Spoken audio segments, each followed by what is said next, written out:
নতুন যে রাজনৈতিক দল নাগরিক পার্টির সংশ্লিষ্ট ছাত্র নেতাদের যে কিছু বক্তব্য আমরা শুনলাম, যেটা দেশের মধ্যে একটা চরম উদ্বেগ উৎকণ্ঠার তৈরি করেছে।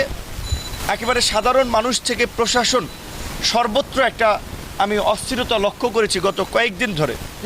কারণ তারা আন্দোলনের পরিচিত মুখ, তাদের নেতৃত্বে তাদের ডাকে সকল মানুষ সাড়া দিয়েছিল, সমর্থন করেছিল। তো এই ছাত্ররা যখন একজন পরিচিত ছাত্রনেতা যখন বলছে তার সাথে সেনা প্রধান কিংবা সেনাবাহিনীর এই ধরনের কথা হয়েছে, তারা আওয়ামী লীগকে পুনর্বাসন করতে চায় রিফাইন্ড আওয়ামী লীগ নামে, এটা কিন্তু জাতির মধ্যে একটা উদ্বেগ তৈরি করে।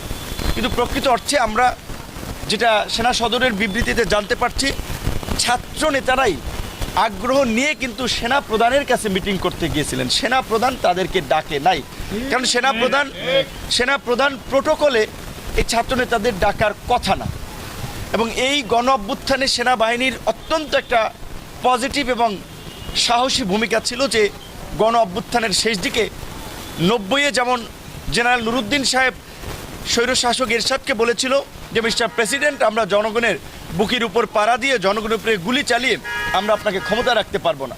এই সেনাপ্রধান ওয়াকারুজ্জামানও কিন্তু তার আত্মীয় হোক, তারপরেও কিন্তু শেখ হাসিনাকে পরিষ্কার তার আগের দিন আমরা যতদূর জানি 4 আগস্টই জানিয়ে দিয়েছিলেন আপনাকে ক্ষমতা ছাড়তে হবে।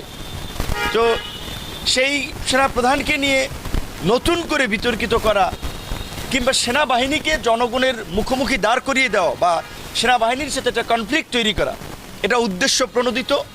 এবং এর পেছনে অন্য কোনো ধুরভিসন্ধি আছে কি না, এই স্ট্র্যাটেজিগুলো বা এই কথাগুলো যারা বলেছেন সেই বিষয়টা আমাদের পরিষ্কার হওয়া দরকার। বিশেষ করে আমাদের ছাত্রনেতা হাসনাত এবং সার্জিসের সাথে কি আলোচনা হয়েছিল, তারা কেন ওখানে গিয়েছিলেন, সেই বিষয়টা তাদের কাছ থেকে জানা দরকার। কারণ আপনারা দেখেছেন যে সবাই পরিচিত ছাত্রনেতাই হাসনাত সার্জিস একটা স্ট্যাটাস দিচ্ছে, আবার আরেকজন ছাত্রনেতা হান্নান মাসুদ সে বলছে আপনারা দুজনের একজন মিথ্যা কথা বলছেন।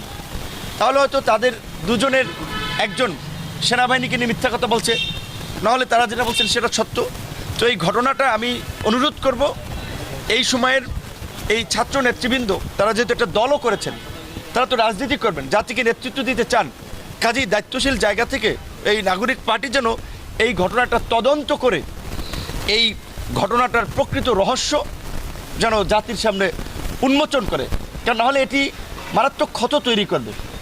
সামরিক বাহিনীর বিরুদ্ধে এই ধরনের একটা প্রোপাগান্ডা, এবং বিশেষ করে এই মুহূর্তে আপনারা জানেন যে পুলিশ ফাংশন করছে না। সামরিক বাহিনী না হলে এই গত 7 মাসের এই যে যতটুকু স্থিতিশীলতা আমরা দেখতে পাচ্ছি, এইটাও কিন্তু ডিফিকাল্ট হয়ে যেত।